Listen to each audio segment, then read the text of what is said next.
Spirit in my head, Spirit in my head, Spirit in my head, buhay ng Kristiyano, masayang tunay. Buhay ng Kristiyano, masayang tunay. Buhay ng Kristiyano, masayang tunay. Buhay ng Kristiyano, masayang tunay. Ang buhay ng Kristiyano, ang buhay ng Kristiyano, ang buhay ng Kristiyano, masayang tunay. Spirit in my shoulder, Spirit in my shoulder, Spirit in my shoulder, Spirit in my shoulder, Spirit alive.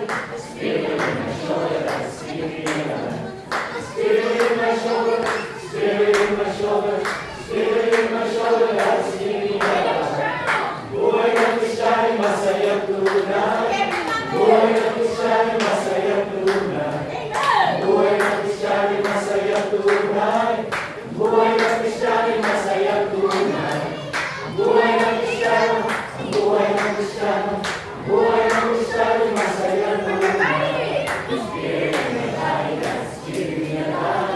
Spirit in my body, that's Spirit in my body, that's Spirit in my body. Spirit in my body, that's Spirit in my body. Spirit in my body, Spirit in my body, Spirit in my body, that's Spirit in my body. Buhay ng Kristiyano, masayang tunay. Buhay ng Kristiyano, masayang tunay. Ang buhay ng Kristiyano, masayang tunay. Ang buhay ng Kristiyano, masayang tunay. Ang buhay ng Kristiyano, ang buhay ng Kristiyano, ang buhay ng Kristiyano, masayang tunay.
Matthew chapter 14, verse 24 to 36. After the crowd had eaten enough, Jesus made the disciples lead him to a boat and go ahead to other side while he dismissed the crowds. And after he had dismissed the crowds, he went up to the mountain by himself to pray. When evening came, he was there alone, but by this time the boat, battered by the waves, was far from the land, for the wind was against them. And early in the morning, Jesus came walking towards them.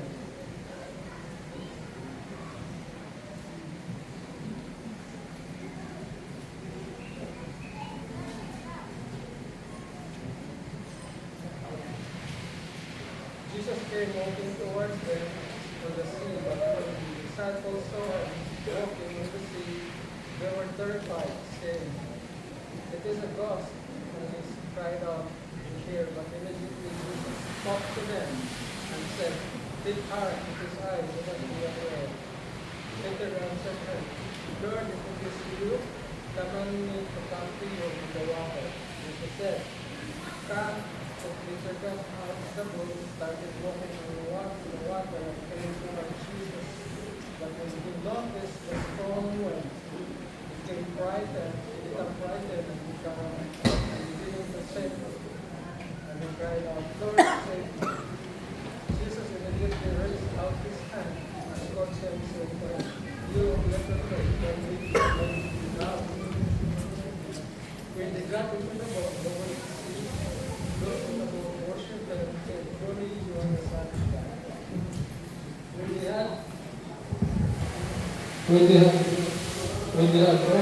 When they had crossed over, they came to land at Gennesaret.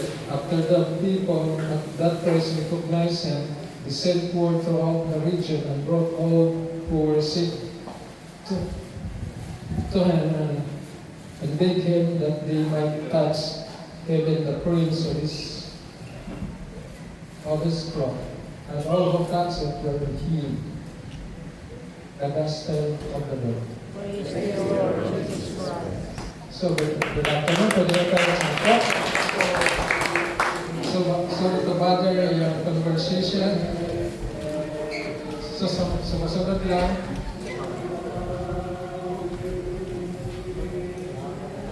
Today, at least meron ako makuha kagad din sa internet. This very day, the church celebrates the anniversary of the dedication of the Cathedral Church of Rome by Pope Celestine III in year 324. Ito yung kapistahan ng simbahan ngayon sa Rome na tinatawag natin St. Peter Basilica. But it was made by Emperor Constantine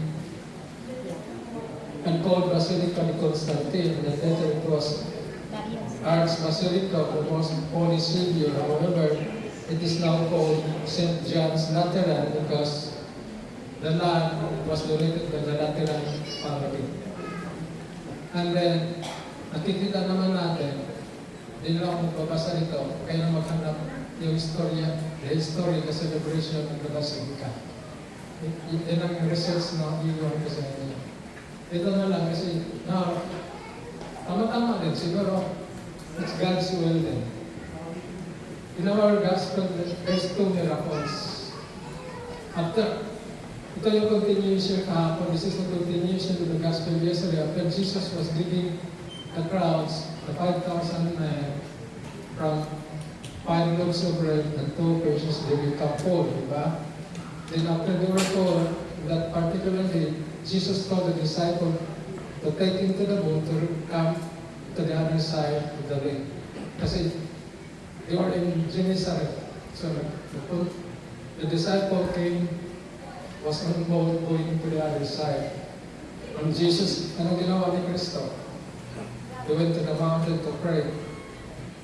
And then until dark, during that time, it was very dark. Lake Galilee had a very unpredictable weather because of the wind that paikot-ikot from the mountain, and then nandun yung I think it was, there's a mountain in there that goes also sometimes when the wind comes down to the sea, Galilee, it goes back. So, nag-create ito ng malaki. It created a big wind na nagkaroon ng problema ng mga disciple. Did Jesus know that it will happen? Jesus know that it will happen. That's the reason why pinauna niya Kasi you can also read, when the disciple, he waited until early morning bago siya sumunod at naglakad siya. To make it prove that, kasi nasabi ko, whatever God has promised, He will always fulfill. Amen. God's provision will always not be late.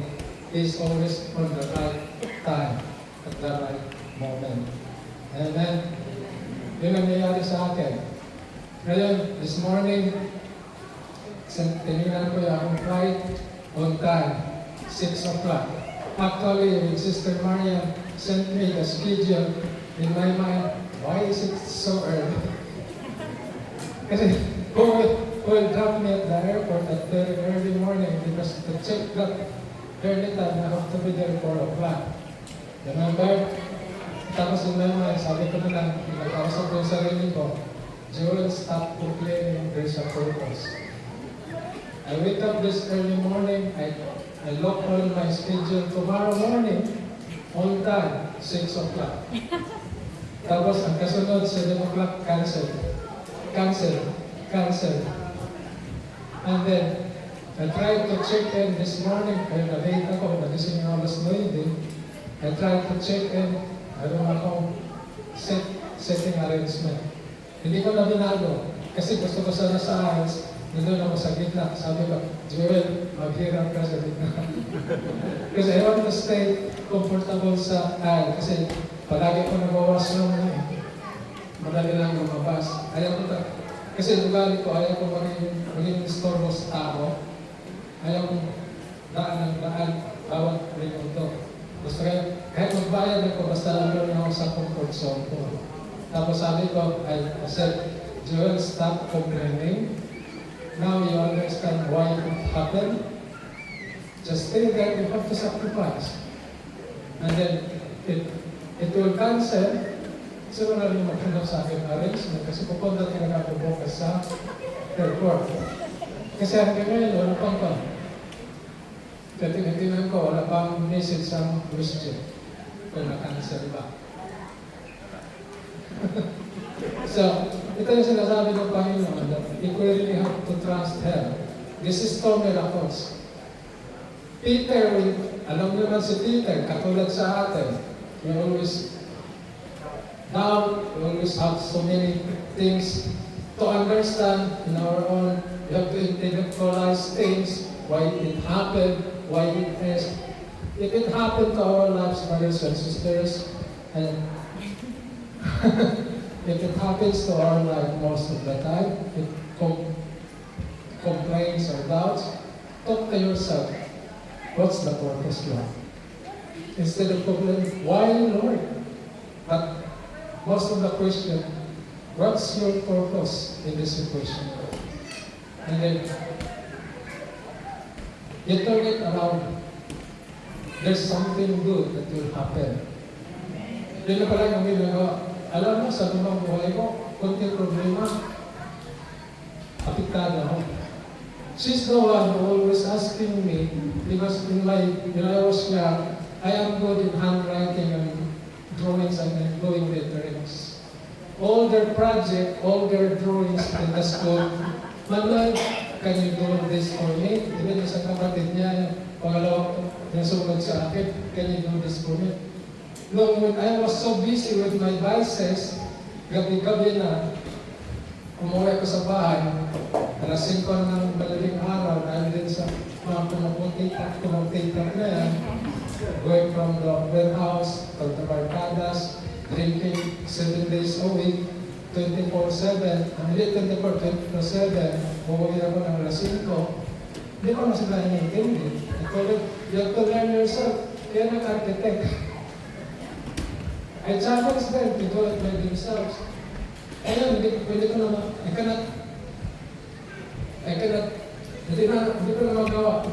I cannot do my handwriting anymore because it was affected. This one, alam niyo ba, karamihan sa inyo dito, 3 years ago, alam mo yung story sa buhay ko. Nagising ako kanina, 9 o'clock, I wake up 9 o'clock, nag-usap ko na ni Sister Arlene. Sabi ko, Sister Arlene, alam ba yung buhay ko? Yung teleserye ng buhay. Kasi hindi ko brother, hindi ko narinig. sinabi ko sa kanya, ito yung nangyari sa buhay ko. When God called me to serve Him in this ministry through my wife, I told my wife, I will not attend the El Shaddai ministry just because of me, because of you. I will attend the gawain that God called me by Himself. That was in 1991. 1993, nagkaroon ako ng karamdaman. I was diagnosed for a lifetime insulin dependent because I was juvenile type 1 diabetes. I was from 175 pounds. Ibalik ko na lang yung aking istorya. I was 175 pounds, 1993 March, and then all of a sudden, I became 100 pounds. Butot pala. Hindi ako makapaniwala, ganun ang pangyayari kasi I play basketball, I do weights, and I'm also played in Colgate Palmolive during yung mga liga-liga sa Cebu. And then 1993, nag-ituloy sa aking katawan. And it was also the time that my wife is sponsoring me to come here. When my wife received this open visa in June 1993, she came back August. When sinalubong ko sa airport, tinali niya ako nakilala. Because I was standing in front of her, so thin, my polo shirt is just like a curtain, sobrang lang. Butot balat na lang. And then, my diagnosis, all the diagnostic of the doctor, not only being a diabetic, insulin dependent, after a few months, I got rashes in my whole body. Siguro makita niyo nito.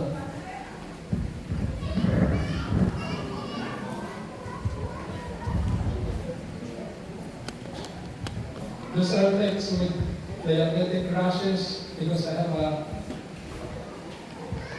neuropathy problem since 1993 because of my blood sugar. My blood sugar when I went to the doctor is 400.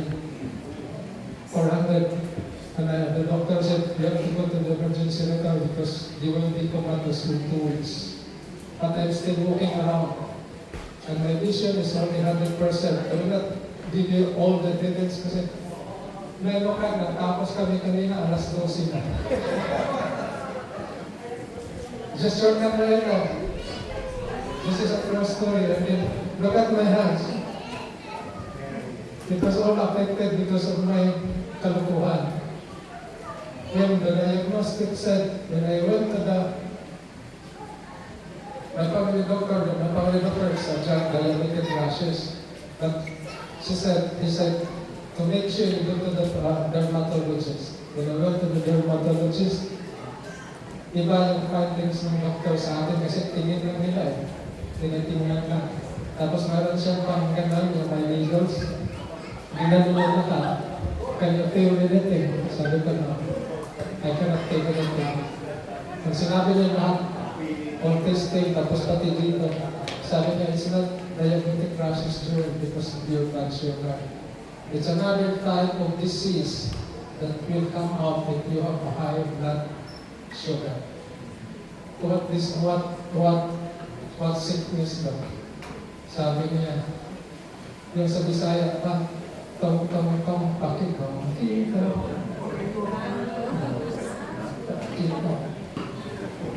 Nung narinig ko yun, I was sinking ito. Nawala yung pride ko. Nawala yung katigasan ng ulo ko. Nawala yung pagiging I'm too much proud of myself.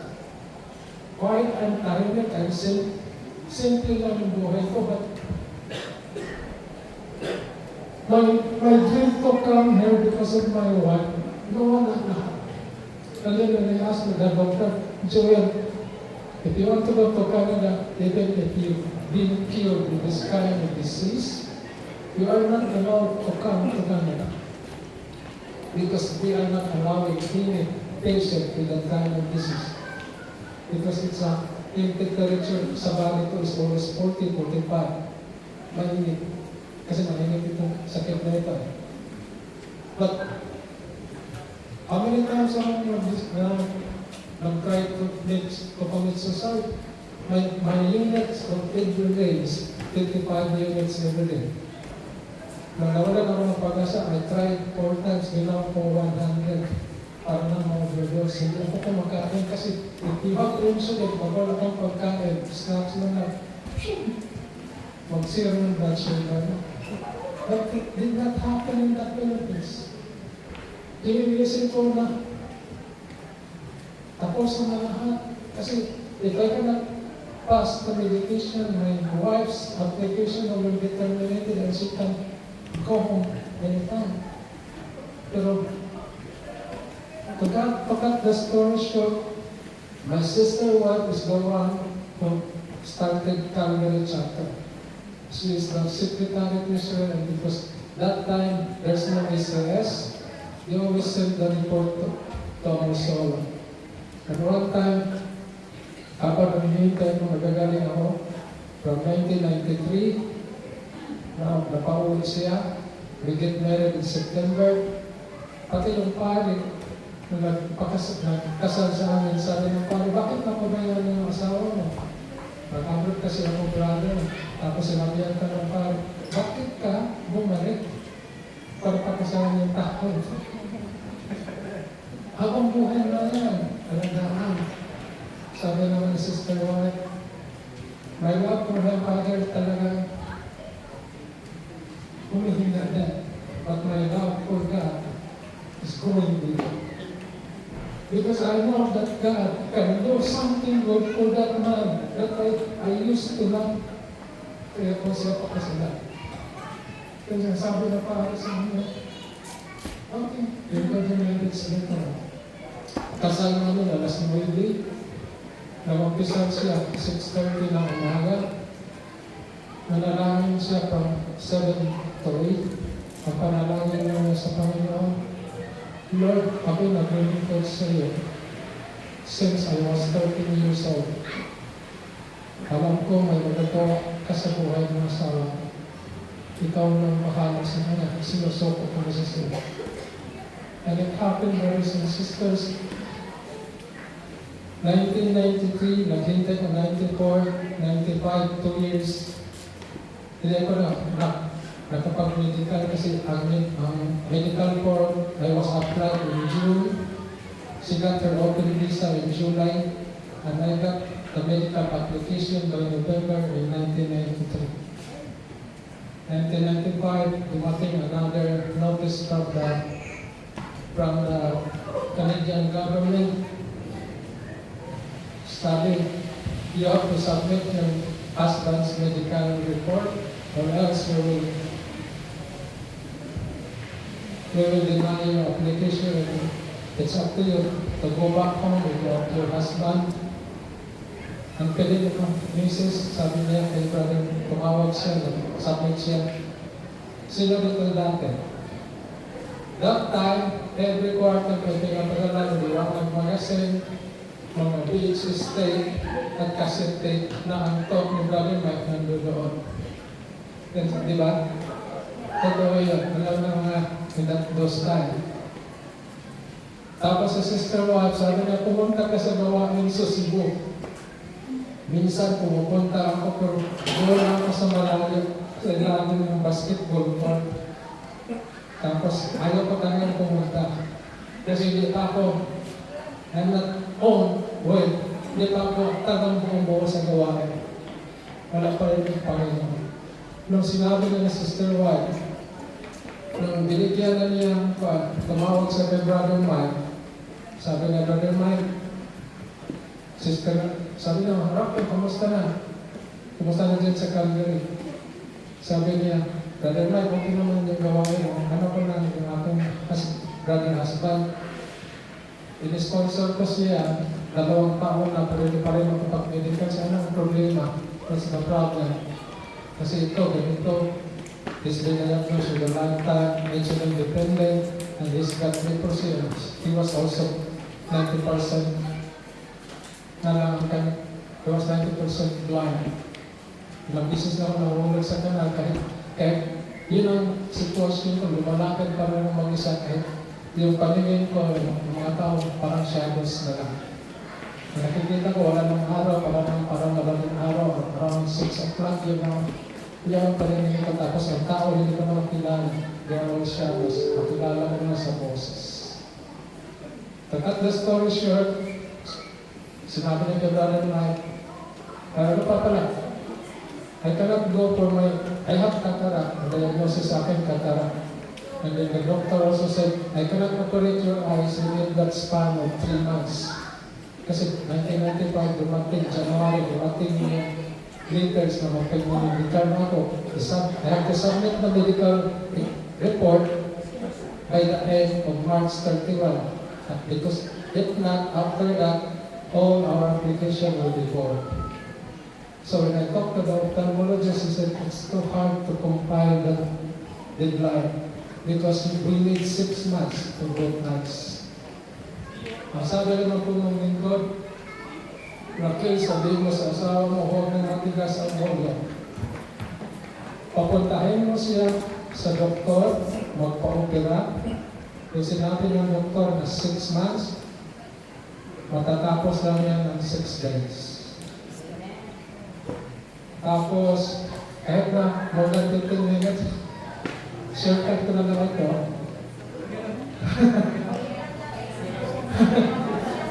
This is just only to encourage it so for you. Alam niyo naman rin na history dito, di ba? Lahat ng pangyayari sa buhay, it's all God's purpose. It's just only to encourage you that don't give up your faith. Katulad ng ipamilyo natin, masabi na ng Panginoon, you of little faith. Bakit kayo natakot sa pinabayaan ng Panginoon para may pakita niya na kanyang kapangyarihan ay kumikilos sa lahat, sa bawat oras. So back to my story, sabi ng pamangkin ko, yun na, pumunta, magpamedical, at then pagkatapos niya ang opera sa dalawang mata, just go right away to have a medical. Nung sinabi ni Mrs. sa akin, sabi ko pa, naniwala ka kay Brian. Binubulan din kayo ni Brian White para kayo magbigay ng cards. Kasi ayaw ko talaga yung cards. Tapos sabi niya, pumunta ka na. Nagmakaawa na si Mrs. na naramdaman na umiyak na siya. At dahil din doon, siguro, the Lord touched me. Ayaw kong pumunta, pero pumunta pa rin ako sa doktor. I pick up the phone, nagpa-appointment ako. To cut the story short, I had an appointment, nagkaroon ng opera. Thursday, I had an operation. Sa araw, pagkatapos lumabas ako, sabi ng doktora, I will give you a pen reliever for 1 week. Bukas, bumalik ka, titingnan natin yung mata mo. Ito yung nauna. So, when I go home, wala akong nararamdaman na hapdi. I never use the pain reliever. Relax para walang nangyari. So kinabukasan, I go back to the doctor, sinik up lahat. When they open the bandage, yung 20/20 vision ko bumalik. Sabi ng doctor, Joel, yung 20/20 vision mo, bumalik. Tapos nakita kong liwanag. Sabi ko, ma, ito na ba yung katawan ko? Nakita ko na ito mga ito. Walang laman. Kasi ang tira pa ng kinain doon sa sakit sa baga. Kasi kinakain niya yung mga nerves sa pagdamay. Tapos nakita po ito, mga laki-laki na mga bumibigog ito. Kasi gawin sa mga lesions. Grabe na. Hindi ko na kailangan kasi hindi ko makita. Tapos, sabi niya, your voice is dry a little bit and it's okay. We can do the operation next week. Bumalik ka Thursday. So, Thursday ako yung matirahan. Bumalik ako Friday, Sabado, Linggo, Lunes, Tuesday. Schedule ako po this one. Same story, ma-opera. Same day, bumalik ako na following day. same story, no pain, no medication para for pain reliever. And then when I told my wife, she told me, now that it's everything is done, within 6 days, magpa-medical ka na. Doon na, parang bumalik na yung sigla ka na, may pag-asa. Tapos, sabi ko, okay, I will go. Sabi pa naman yan, you have to go to the very strict doctor. Yung pinaka-strict ko, kasi may isang strict doctor yung namin ng Cebu, that one of her cousin, all the family was yung medical lang. Hindi nakapasa kasi because of a one mark in the lungs. Papunta sila ng Australia. Sabi ko, bakit doon mo sa doktor? Doon mo sa babae. So doon na sa doktor, mark na yan. Tapos samahin mo sa akin yung oras ng tao. Ang nangyari, sinabi ko sa kanya yung oras ng appointment kasi naghintay siya sa oras na yan. Magpa-schedule ako doon. Pagpasok ko sa clinic, yung kaba, parang maramdaman mo. Kasi alam naman natin, kayong lahat dumakan sa medical examination. Diba? Inside the room, anong ginagawa ng doktor? Pinapaalis lahat. Diba? Pinapaalis. Habang naghintay ako, there's 3 patients ahead of me. May lumabas na babae, tumabi sa akin. Kasi yung kasunod, kapatid niya, hinintay pa niya. Ako naman, di ko alam bakit ako kinausap ko yung babae kasi sa lumang buhay natakot ako sa babae. Naman. Ang babae ang humahapon sa akin.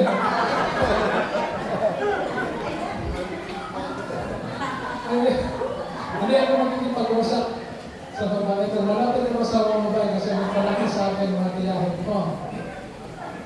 Kaya, kinausap ko, ano ba ang ginawa ng doktor sa loob? Sabi ko, examine. Tapos sabi ko, how did she examine? Pinahubad ko lang. Masigan yung tanong. Sabi niya, pinahubad. Pati sabi, hindi naman dapat tanong mo. Pati ba yung nasa pag-loob? Tinanong ka sabi niya. Pati yung kwan, lahat ko na walang natira. Nung sinabi niya walang natira, doon ako tanong. Balik na naman yung kaba, takot ko na kasi lumakas yung buhay. Tapos yun na, hanggang doon naman pagpasok ko doon sa loob, sabi ng doktor, nagkatingin sa akin pa, oh, Mr. Makilan, you need a medical report right away to yes no, kasi nag-decline kami yung March 31, nag-decline na yun. Sabi niya, okay, bakit ka pala? You just got an operated from Michael just only last week ago. Martes, Domis na ako nagpa-schedule sa medical exam. Tinignan lang nila. Sabi niya, sino yung natira sa 5 mata, kasi doktoran ganyan. Siya ay kilala niya. Tapos, pinakita din ko rin yung record ng family doctor namin, alam ko ng diabetes. Sabi niya naman niya, oh, yung diabetes is 400, and it's now 400 because you are using insulin. Sabi niya, kilala ko rin ito yung family doctor mo. Tapos, sabi niya, umupo ka, nakatayo ka lang eh. Kasi kinabahan ka. Hindi ko alam ano yung gawin ka, nakatayo ka habang pag-usap. Sabi niya, umupo ka. Tapos, umupo ko. Siya, we'll see. Tumayo siya, kinuha niya yung stethoscope. Pumunta sa likuran ko, sabi ko, Dok, magkubad pa ako. So, kubanin mo ang aking paano, yung t-shirt. Siya na, duman ko. Nilagay niya nga yung stethoscope. Dito, sabi niya, inhale, exhale. Inhale, exhale. Tapos dito, inhale, exhale. Pagkatapos, sabi niya, okay, ikaw na. Ito ka daw ang medical report mo. Siya will send it kay Manila, siya mo, to Ottawa. direct to Ottawa so that we can catch up the deadline in March 31. Kasi sabi ko, sa tawa ako, hindi ko I cannot explain that feeling, yung parang peace of mind, yung tuwang-tuwa mo, parang masunod ka, pero hindi ko makasigaw. Pagdating ko sa bahay, tinawagan ko sa misis, bahala magbayad sa long distance ng mahal. Sabi ko, ma, tagumpay kayo sa yung sabi ng pamangkin, pamangkin na natagad na doon. Yung sinabi ni Bert, ng pamangkin, totoo, himala. Sabi ko siya, nawala ko na lang. And then, himala. Naghintay ako ng another year, 1995 yun. The following year, May ako nag-travel ko ng pamedical. May next year, wala pang dumating ng visa. Another return na naman. You have to go another medical examination because the medical last year was expired last February. So you have to undergo. And this time, you have to go to St. Luke to have your blood test in the laboratory. Kinabahan na lang ito. So I have to obey. Pumunta ako sa doktor, sa appointment, yung doon lang sa opisina, good morning, Doc, sabi niya, gusto mo kinagal, bakit ka pa nandito? Kasi Doc, sa akala ko, nandun ka na sa Canada. Sabi ko, Doc, nandito ka, wala lumabas na visa. Sabi niya, Doc, ito may letter, binasa niya, na kailangan another medical report, form naman. Tumayo ko siya, sabi niya, walang problema. Pumunta siya sa drawer, pinuha niya yung old file ko. Sasabi niya, walang problema, palitan natin ito ng base years. Yun ang ginawa niya. Pinalitan niya, tapos pinax niya doon sa Ontario ka naman. May yun, after 1 month, tumating ang akong research room. And then, nakarating ako ng Calgary, November 22. Nag-insulin pa ako. Ang mahirap doon, November 30. Ito yung hindi ko makalimutan. November 30, while I was having my breakfast early morning, after that I inject my insulin and I took shower. After I took shower, iba na yung pakiramdam ko. Parang hindi ako makakali, hindi ako mapalagay, parang ayaw nini. Sino dito yung may diabetes. Pag nanginginig na kayo, yung blood sugar ninyo, pababa na rin yan. Hindi ko i-intend because I just had my breakfast. Just only maybe 20 minutes ago. I took shower. Ang ginawa ko lang, nagpahinga. Hindi ako doon sa bed namin. Habang nagpapahinga ako, pakiramdam ko, I cannot sleep. Tapos sabi ko, hindi naman din, parang iba pa rin, mas lalong lumala. So I tried to call my wife.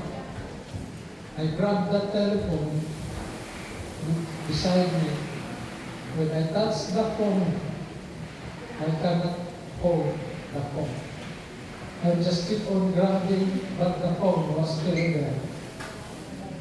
But my mind still mindset pa rin buhay na buhay. Tapos sabi ko, tawagan ko na lang si Jesus kasi iba na lang kami namin ko. Nung tumayo na ako, when I stand up, I cannot feel that I was on the floor. I am like floating. When I try to leave the bed, when I look the bed, there's a shadow. Ang forma ko I was lying down in our bed, but the shadow is lying in the middle with this lower feet was hanging on the side. Hindi ko na inintindi kasi wala namang mukha. Hindi ko makilala kung ano yun, just only a shadow. I go straight to the door. I want to hold the knob. I cannot hold the knob. I cannot open the door. And then my mindset, napuntahan ko sa misis, I just goes through the wall. Then I want to go out from the entrance door. I I still cannot hold the handle. I go back to the kitchen just to drink water. Kasi parang nagugutom din ko, but I cannot find water. Nung nakita ko yung bintana, I just, looks like the wind will just consume me outside. And then when I'm out from the apartment. I was in the Philippines.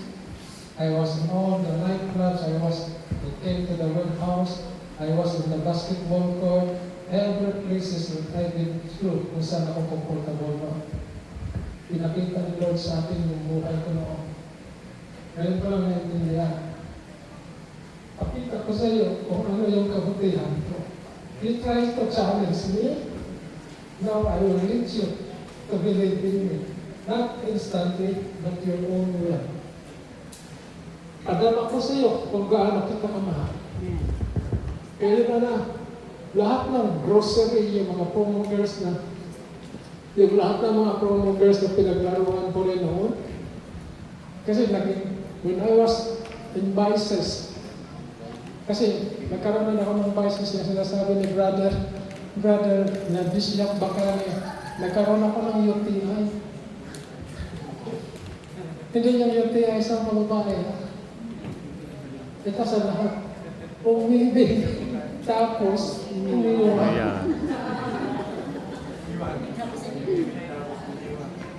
Umibig kasi nga tapos umiiwan.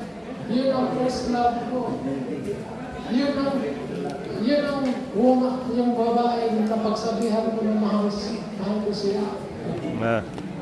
Ba't iniwan na ako? Yun yung dahil nagkaroon ako ng vices. Buminto ako sa pag-aaral. Nagugot ako sa alak. Niluloko ko na rin yung mga malulokong babae. Yung mga lalo-lalo yung mga promoters ko. Pero yung mga babae, ginagalang ko sila kasi nandiyan sila tatlo. Kapatid kong babae. Tapos yung nanay ko is babae. Maybe my mother is also used to be a devoted to the perpetual mother. Mother perpetual health. Dinidevote niya ako doon kasi when I was 3 years old to 5 years old, I was sick born. Palagi akong may karamdaman. Na-find out yung liver ko nag-shrink. Kaya bawal sa akin, sabi ng doktor, bawal sa iyo na uminom ka ng alak. Kasi nung nagkaroon ako ng vices, ang parents ko alala sa akin. Dahil doon sa kalagayan ko ng aking binabata. Pero yun ang siguro, yun ang gabay ng Diyos sa aking buhay. Because He has a plan for me. Tapos yung time na yun, lumabas ako, napunta ako doon sa mga lugar kung saan akong pinupuntahan. After those, napunta naman ako doon sa madilim. Yeah, yung lugar na wala kang makita, kundi puro kadiliman, pero may makikita kang mga tao na payat, lakad ng lakad. Wala kang makilala kasi lumumukhaan. And after that one, it took me so many times. Then later on, I was brought into that lake like that, ganyang lake. Napakaganda ng tubig, kumukutitap yung tubig, makintab. On that other side was my wife with the 2 children na kanyang inalagaan. Kasi ang mindset ko, di ba, pupuntahan ko si Mrs. Dinala talaga ako ni Lord doon. I was looking on the other side. It's so good. Marami, like a garden. Ito naman sa akin, yung sa akin, ang buhangin maitim. Ang tubig malapit sa akin maitim. Parang putek. Tapos I tried to put my feet para pumunta doon. Pag ginaganon ko yung aking yung madilim na tubig at saka yung putik sumusunod. Hakbang. Nung mapalapit na ako doon kay Mrs., wala ng tubig, puro na putik. Kinain ako ng putik sa ilalim. Nalunod ako. Anong ginagawa niyo pag kayo nalulunod? Tumitingala, diba? Ang ginawa ko nung malalim na tumingala ako. Nung pagtingala ko, mayroon akong nakitang isang tuldok na maliit na maputi. Yung maputing tuldok na yan, unti-unti siyang bumaba ng bumaba hanggang sa naging forma ng pintuan. Pero madilim pa rin ang liwanag niya nandoon sa loob. Kaya yung line, pag ganun, biglang bumukas, ang lumabas, isang magandang lalaki na nakaputi, balbas sarado, mayroong puso dito. It's the Sacred Heart of Jesus. Lumabas siya, lumuhod, yumuko, kinuha ako doon sa ilalim, inangat, dinala doon sa side ni Mrs. I'm a person that wherever I go, I always remember what's going on around me. Kaya hindi ako nawawala. Isang beses lang ako pupunta. Alam mo, Sister Rose to, nung nasaan ako dito 3 years ago, kahit saan ako napupunta, nilalakad ko araw-araw 2 hours. Brother, saan ka napunta? Napunta ako, layo na nun, brother. Nagpunta na ako doon sa casino, malapit sa kanila. Brother, ang layo nun. Hindi ka ba nawala? May palatandaan ako na sister. Ganyan ako nung binata pa ako. Kaya natandaan ko kung paano ako nilagay ni Lord doon on which side ni Mrs. Nung pagising ko, same position. Dito si Mrs. Nakahiga ako. Tapos sabi ko, anong nangyari sa akin, ma? Sabi niya, dumating ako kanina, alas 7 na ng gabi. Wala ka ng malay, wala ka ng pulso, putlang, ano ka na, you're purple, yung mata mo puting-puti na, yung dila mo umurong na, yung saliva mo is soaking underneath our feet. Basang-basa na yung aming feet. Tapos parang doon lantang kulay, kahit ano na, parang wala na. Tapos dumating ang paramedic, tinawagan niya kami pamilya doktor, sabi ni Dr. Louie, Raquel, call paramedic. At 7:30 dumating ang paramedic. They examined me and they tried to revive me, and then the veteran paramedic said, I think, in-interview si Sister White, anong nangyari? Wala namang alam Sister White, anong oras ako nawala ng malay. And then, sinabi niya, his situation, I think, is already been done for maybe 2 to 3 hours. Because they cannot find my pulse. Binigyan nila ako ng ilang beses na yung electric shock. Wala. Tapos, nung sinabi ng paramedic, I think he's gone for a few hours, sabi ni Mrs., no, he's still alive. Nirebuke niya. And then that's the time that she talked to the image of the Sacred Heart of Jesus. She said, I'm serving you since I was 13 years old when I came to Manila. And I prayed, wala akong complaint sa mga problema sa buhay. Nung sinabi niya, I serve you my whole life. Now you bring my husband to let him die here. Dami pa namin ngutang. Tapos, lahat ng needs ko, sinasupply niya sa credit card. Yung credit card talaga niya, punong-puno dahil din sa gawain. El Shaddai chapter started from nothing. And out of her credit card, lahat ng gamit namin galing sa kanya. Pinaubaya niya yung kanyang credit card kasi wala pang financial status ang Calgary noon. Lahat binigyan niya para sa gawain. Kasi mahal niya ang gawain. And that's the reason why, ano mang mangyari, mga kapatid ko, God has a purpose for all of us. Ang nangyari dito, it's a purpose of God also. Tingnan niyo, 2 chapter kayo. Ang dami niyong disciples. Kung halimbawa, isang chapter lang, saan yung disciple mag-talk? And now it's time for us to unite, to spread outreaches in evangelization. Amen? Huwag yung kalimutan nakaraan. Work for the glory of God. Sa totoo lang, when I was in Calgary, ang daming nag-ano sa akin, Brother Joel, pwede ka nang mag-deacon. Even the priest approached me to study for deaconate. Kasi kulangan ng pare. Sabi ko, I love the gawain. Dito ako binago, dito ako tinawag, dito ako mag-serve sa gawain na ito. Alam niyo, marami kami pinagdaanan ni Mrs. When I started to become a disciple, my sister wife stepped down. Kasi ayaw niya, dalawa kami sa gawain na may tungkulin. Kasi ang hirap. First, even though you're giving your life, your time, talent, and treasure in the gawain, people will not be pleased to each one of us.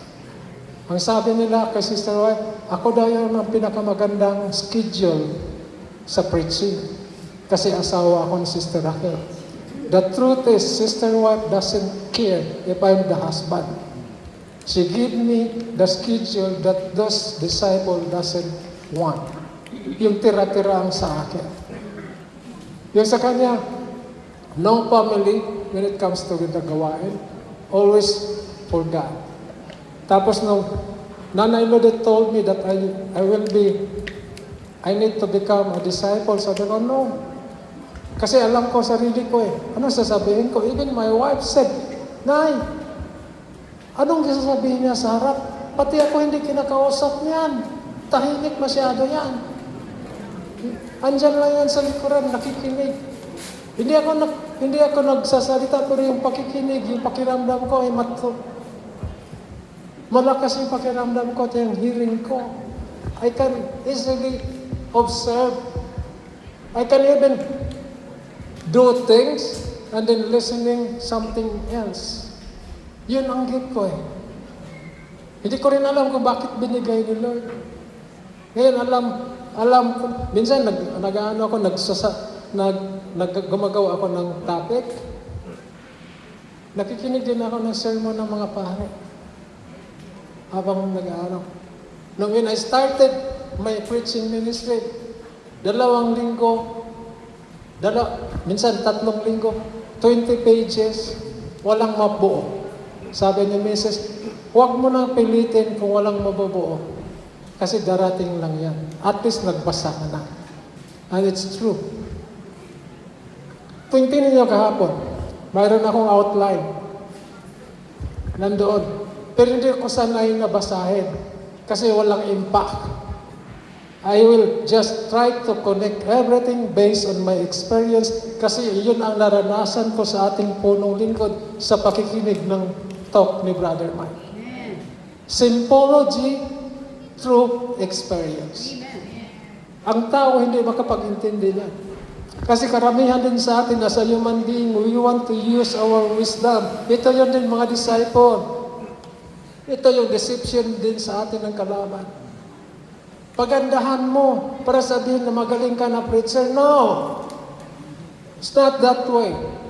Just use simple talks, inspiration, based on your character. Kasi bago natin ihayag yung mabuting salita ng Diyos, iparanas muna sa atin para tayong mayroong maibigay.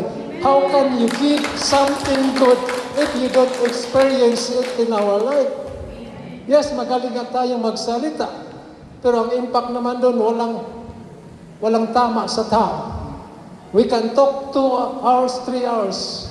But sabi nga ni Brother Rapi, long talk can move the chair. Short talk can move the heart. If the talk is very simple, kahit 20 minutes lang, pero may impact, ang puso ang mamove. Amen. And it's very true.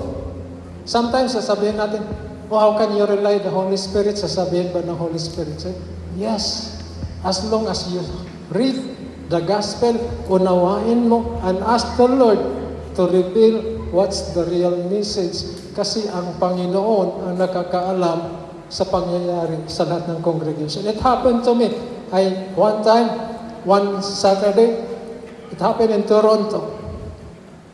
May tawag sa Manila, tuhog.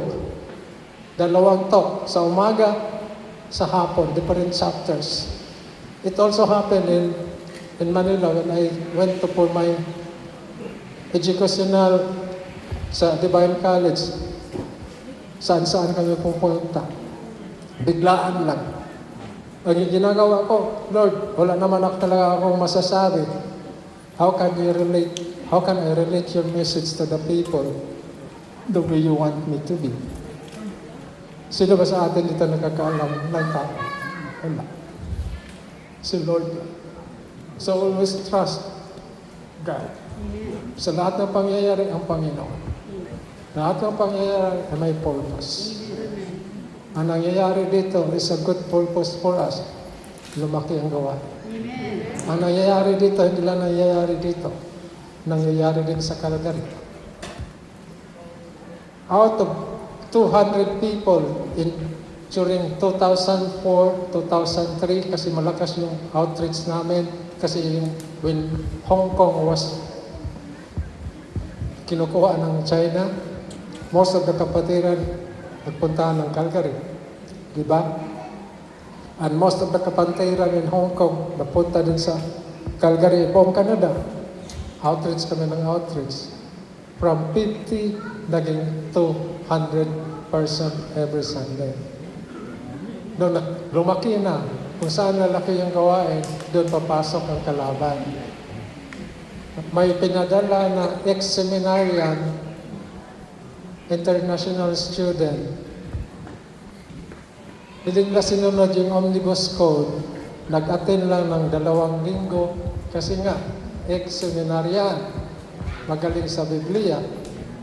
Pinatayo nila, nag-Word of God kaagad. Mayroon naman tayong Omnibus Code na you need to serve. Sa Pilipinas nga, kailangan mo lang mag-serve ng 1 year bago mag-serve sa ministry. Amen? Yan ang nangyayari dito sa international. Bago pa lang pag-agawan kasi kulang kami sa ministry. You have to follow the Omnibus Code. Nung tumayo na yon, that time gusto niya makuha ang kanyang pamilya kasi international student visa lang siya. Galing seminaryan magaling mag-research.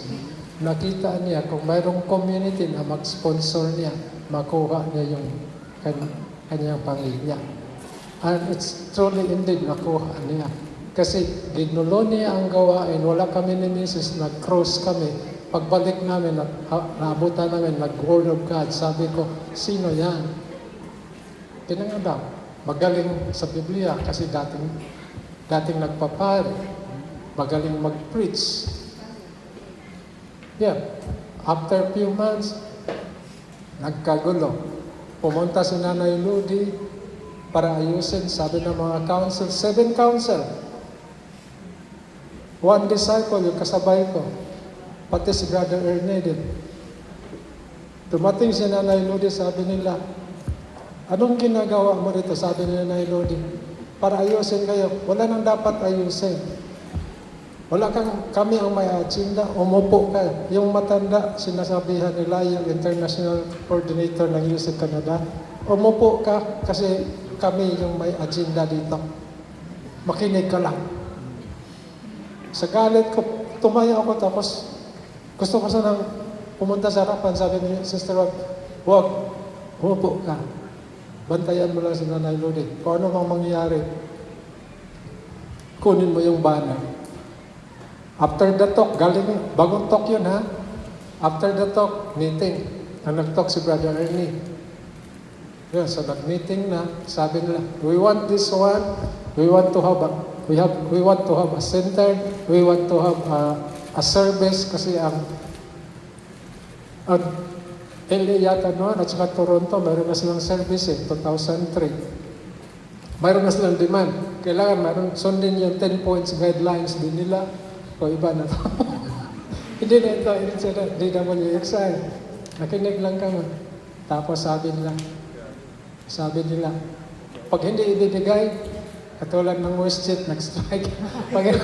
pag hindi ibibigay, aalis kami sa gawain. Sabi naman ni Nanay Lord, kung ayaw niyo sumunod sa 10-point guidelines ni Brother Mike, hayaan niyo kung sino yung sasama sa inyo, umalis kayo, may karapatan kayong umalis. Tapos sabi naman nila, kukunin namin lahat ng gamit. Doon na tumayo si Sister White. Sige, kunin niyo lahat ng gamit.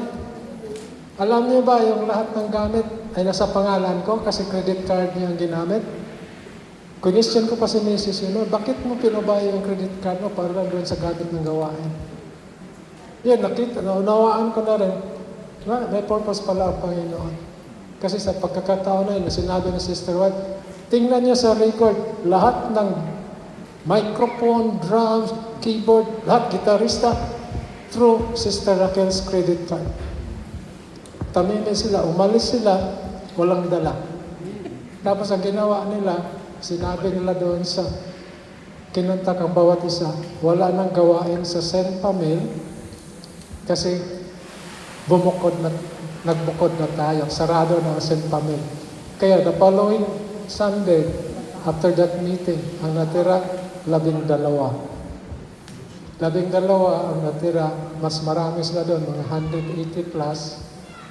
Tapos tumawag si Nanay Rudy kay Brother Mike, Sir, nagkagulo na talaga dito sa Calgary kasi may isang seminaryan sa nagpapagulo na mangka sa aquarium. Kumuha ng mga prayer partners sa aquarium, hindi nag-evangelize sa labas. Napunta na doon. Tapos, sunod-sunod na linggo, nakita ng ibang prayer partners na hindi talaga sangayon siya. Nasaan si Brother Joel at Sister Raquel? Sabi nila, susunod lang yan. Yung deception ba? Susunod lang yun sila. Basta busy pa sila sa gawain. Hanggang sa nalaman nila na nandoon pa rin sa St. Pamil. May taga St. Pamil na kadaan, nandoon pa rin yung banner. Ang ginagawa namin, tuloy lang, wala. Buong choir, buong Council of Elders, yung 7, ang naiwan na Sister White, yung Secretary Treasurer, tapos, pati yung pala Secretary Treasurer, kasi 2004 na yun nag-step down na si Mrs. Sumama na rin doon. So hawak nila yung pera, pero ang ginawa ni Mrs. Siya yung kasing principal secretary doon sa bangko, pinapraise niya yung pera ng gawain. So wala sila nakuha. Unti-unti, sabi niyo ng punong lingkod, ilang disciple na napunta doon, sabi ni Sister Rudy, 2, sir. Meron pang disciple na iwan. Meron, yung isa, yung asawa ni Sister Raquel, na Secretary Treasurer. Sa patuloy lang sila, kasi ilang buwan, babalik lang din yung mga yan. Truly indeed, after 2 months, 3 months, unti-unti nagbalikan. Kasi bakit kaya mabalik? Sabi na, hinahanap namin kayo doon eh. Tapos, feeling namin ang matindi din, sinunod nila yung ating signature song, Bless the Lord, El Shaddai, sa kapurihin. Sabi ko, hindi nila pwedeng sundin yan kasi signature song ng gawain yan. If they follow to continue to use it, we can sold it. Kasi pinagsabihan namin, naano din sila, binago nila yung format. But, unti-unting bumalik, hanggang ngayon, Calgary is so blessed. When we left Calgary, sabi na Brother Joel, sino yung magtatok na dito? O darating din yan kasi gawain ito ng Panginoon. Truly indeed, we left in 2007, nagsidatingan yung mga disciple galing Pilipinas at Amarsolo, katulad na Brother Romel, Brother Glenn. Maraming disciple na dumating, hindi lang isa. Dati-dati, isa lang ako doon, nagdepende. Sila sa akin, sabi ko, hindi magpapabaya si Lord sa kanyang gawain. Ang gawain niya ito, hindi ito gawain ng tao. So, dadaan mo ito sa pagsubok, dadaan mo ito sa maraming waves sa buhay pananampalataya, it prevails. At yun ang nangyayari sa atin dito. Ilang problema na dumating sa ating chapters dito. Pero ang napakaganda doon, hinayaan na ng Panginoon para yung ating pananampalataya, we can stretch out our faith. Ating puso, maranasan natin na ang Panginoon ay tunay sa kanyang mga pangako. Walang pabayaan ang Diyos ng kanyang lingkod, ng kanyang gawain, kasama natin ang Diyos sa lahat ng pagsubok. The boat that Jesus allowed the disciple to go to the other side at pinauna niya. It represents the church or the community. And if the boat is on the horizon, will be battered with any problems and trials, God will walk through waters of our faith at ayayusin niya so that He will also be in our boat. At ang boat also can represent our hearts. Na kahit man problema, doubts, worries, o wala ng tiwala sa bawat isa, o wala ng tiwala sa gawain, God, if we allow God to walk with us in stormy waters of our faith, in our doubts, and allow Him to ride in our hearts, He will restore our spiritual journey and our spiritual faith. Kasi, hindi pangako ng Diyos, kung kayo'y maglingkod sa Kanya, wala nang problema. Sabi nga ni Brother Albert, no pain, no gain. So tanggapin natin, harap-harapan yung mga pagsubok, problema sa buhay, at alalahanan natin ang Diyos ang ating kaagapan. Amen. So, I hope ito yung isang encouragement sa atin na sama-sama natin tulungan ang dalawang chapters at magpalawak tayo sa buong Manitoba. Buong Manitoba kasi ang daming mga Pilipino din. And it's hard to outreach, lalo-lalo na sa nangyayari if they heard the word El Shaddai. Kasi hindi mabalita ng mga Pilipino kung ano yung pangyayari. So ang gagawin natin, ipakita natin na ang mga taga-El Shaddai ay andyan yung puso at pagkakaisa at pag-ibig at pananampalataya.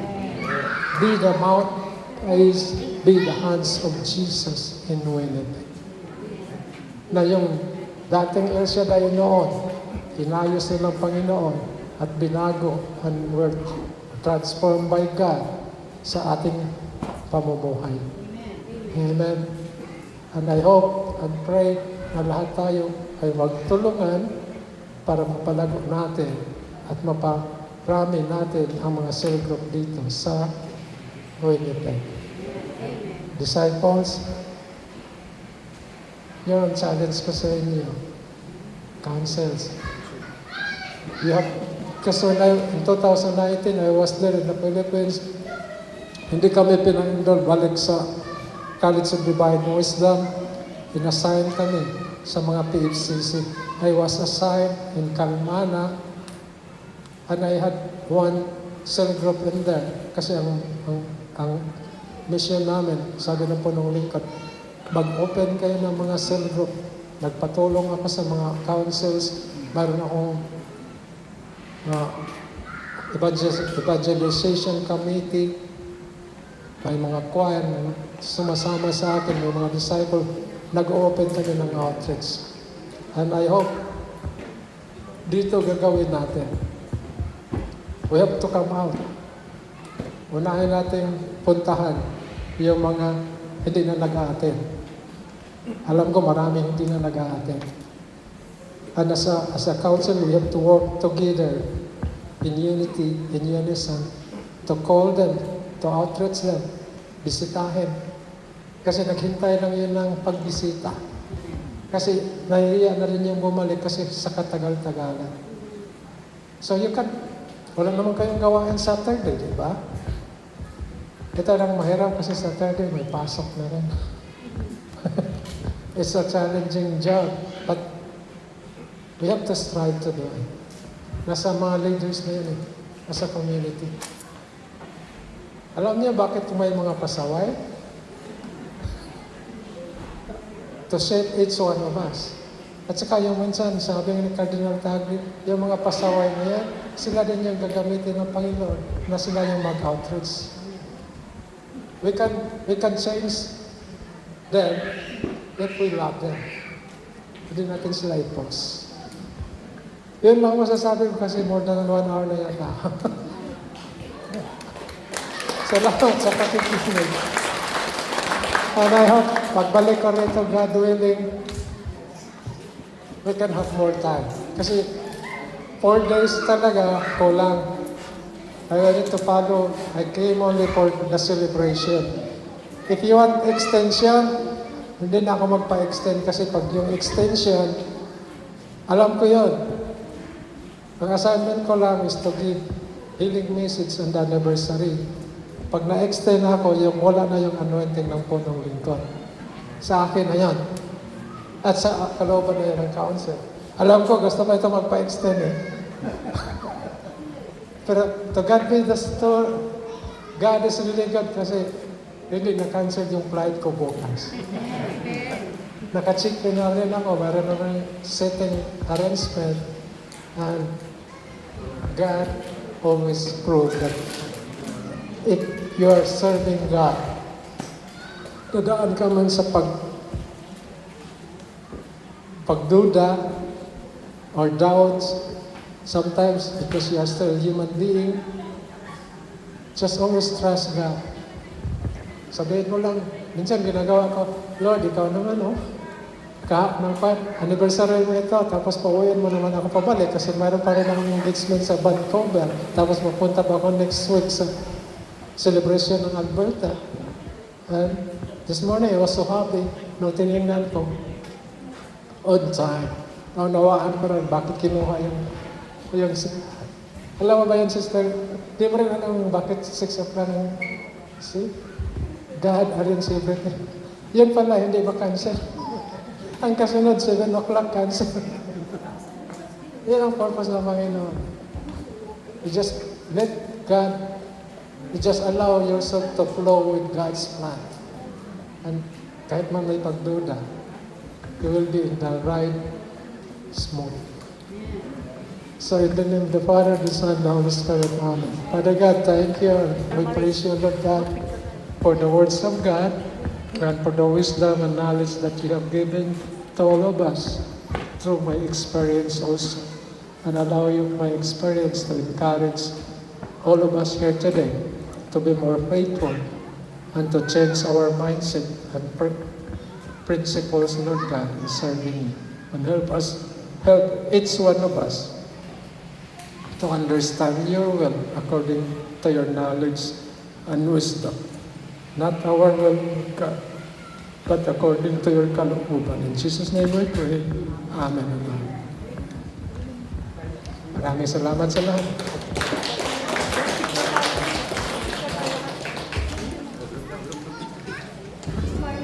We'll pray po for Brother Joel para po sa pag-alis niya po bukas.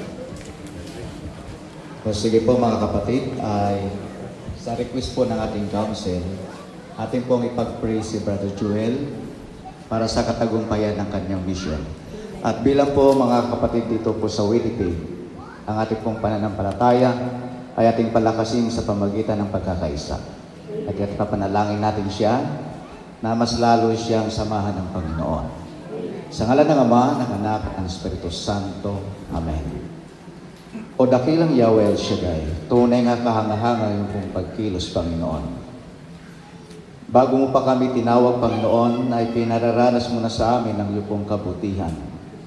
At minsan pinararanas mo kami, Panginoon, sa mga kahanga-hanga, mga pangyayari na hindi namin lubos maintindihan at sa huli ay magagawa namin itong mapapasalamatan sapagkat makita namin, Panginoon, ang iyong pong plano. At narito dakilang Diyos ang iyong pong abang lingkod na si Brother Joel, O Diyos. Nagpapasalamat kami, Panginoon, sa kanya pong magandang puso sapagkat sa kanya pong karanasan ay nagiging buhay siya, Panginoon, sa amin na masabi namin tunay na mayroong Diyos. Kaya't hayaan mo sa sandaling ito, Panginoon, sama-sama namin pananalangin, naway patuloy mo po siyang samahan. At ang kanya pong kalusugan, dakilang Diyos, ay patuloy itong kupkupin ng iyong malabay na pakpak upang patuloy niyang taglayin ang kalakasan at kalusugan na pangangatawan. Upang ang misyon na iyong pong inaatang sa kanya ay patuloy mo, Diyos, na kanya pong matatagumpayan. Kaya't hayaan mo, dakilang Diyos, dalayan ko nawa sa kanya pong pagbabiyahe sa araw po ng bukas. Naway ingatan mo, Panginoon, ang sasakyang panghipapawid at makarating siya ng ligtas sa kanya pong destination. At muling makapiling ang kanya pong may bahay. At salamat din dakilang Diyos sa kanya pong may bahay na patuloy na sumusuporta kay Brother Joel. Hayaan mo, Panginoon, sa magandang pananampalataya ni Sister Raquel, ay patuloy, O Diyos, na magiging inspirasyon ng bawat isa sa amin, na kung saan narinig ko kanina sa kanyang testimony, maging ang kanyang credit card ay nagawa niya, Panginoong, ialay sa iyo pong gawain. At ito nga, Panginoon, ay ibinalik mo sa kanya ng hustong takal, siksik, libig at umapaw sa pamagitan ng kalusugan ni Brother Joel. Kaya't hayaan mo rin dakilan, Diyos, sa kanya pong mga mapupuntahan ay patuloy na makatanggap si Brother Joel ng mainit na pagmamahal at respeto, na kung saan dakilan, Diyos, ay makita sa kanyang katauhan ang iyo pong kaningningan. Kaya ang lahat pong ito, Panginoon, ay sa iyo ko pong mga kamay na ipinagkakatiwala. At ngayon pa lamang, ang aming pong mga panalangin ay naway magkaroon ng katuturan sa buhay ni Brother Joel. At ganoon din dakilan, Diyos, ang aming din mga kapatid na kung saan ay patungo sa kanilang pong mga tahanan. Hayaan mo rin, Panginoon, naway samahan ng iyong mga libo-libong mga anghel at naway makarating ding ligtas sa kanilang tahanan. Kat ang lahat ito ay aking samot na langit sa pangalan ni Jesus. Ang lahat ay magsabing Amen. Sa ngalan ng Ama, ng Anak at ng Espiritu Santo. Amen.